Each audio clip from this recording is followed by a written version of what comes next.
আসসালামু আলাইকুম। আপনারা যারা আমার এই ভিডিওটা দেখতেছেন সবার কাছে একটা বিচার দিই, সেটা হচ্ছে ঢাকা শহরে বেড়াতে আসলাম। এই যে আমরা 3 বন্ধু আসছি ঢাকা শহরে বেড়াইতে, আসছি হলো চাচার অফিসে।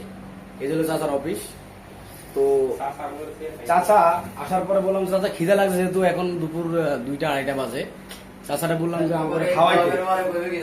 এখন চাচায় বাসায় চাচার অফিসে আসার পরে চাচারে বললাম যে খিদে লাগছে, আমরা একসাথে খাওয়া দাওয়া খাবো, চলো আমরা অন্য একটা হোটেলে গিয়ে খাওয়া দাওয়া খাই, ঠিক আছে? এখন চাচা কইতেছে যে বাসা থেকে আমি খানা নিয়ে এসেছি, তো যাক ভালো কথা, খানা আনছে। খানা আমরা বাড়ি উল্টাই দেখেছি, খানা মেঝে গেলে মুরগির পুটকি একটা আছে, মুরগির ঠ্যাং একটা আছে, আর মুরগির হাড্ডি একটা আছে, আর একটা 1 পিস আলু আছে। তো আলুটা আমি খাই ফেলাইছি, ঠিক আছে? এখন খাওয়ার পরে বলছে সমস্যা নেই, আমি ডাইল দিয়ে খামু।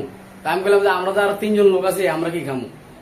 আপনারা একটা বিচার করেন, যখন গ্রাম থেকে একজন মেহমান আসে, আমরা মুসলমান হিসেবে তো একজন মানুষকে জিজ্ঞেস করি যে কি ব্যাপার, খাওয়া দাওয়া খাইবেন কিনা। একলা যদি আমার সামনে যদি মানুষ থাকে তাহলে আমরা জিজ্ঞেস করে খাই না? আমার চাচা ওটাও জিজ্ঞেস করে না, সে একলা একলাই যে দেখেন এই যে খাইতেছে, এই যে সবাই দেখেন এই যে একলা একলা খাইতে বসে। এখন গালি গালাজও করতে পারতেছে না, ভিডিওটা দেখবো, আত্মীয় স্বজন লোক অনেকে আছে, এই যে হুদা ডাল দিয়ে ভাত খাইতেছে, বাম হাত দিয়ে খায়, ঠিক আছে? এই যে মুরগির ফুটকি, এটা হলো মুরগির ফুটকির হাড্ডি, ঠিক আছে? এই হলো অবস্থা। তারপরে বললাম যে তুই যদি না খাইতে পারো আমরা বিল দিয়ে দেবো, ঠিক আছে? সে এটা তো রাজি হইতেছে না, বলতেছে বাবারা আমি বাড়ি থেকে আইছি, আমার কাছে টাকা নাই। অথচ আর মানিব্যাগ কই, টাকাটি কই, ডরের মধ্যে টাকা কই, আর ডরের টাকাটি কই, ডরের টাকাটি কই?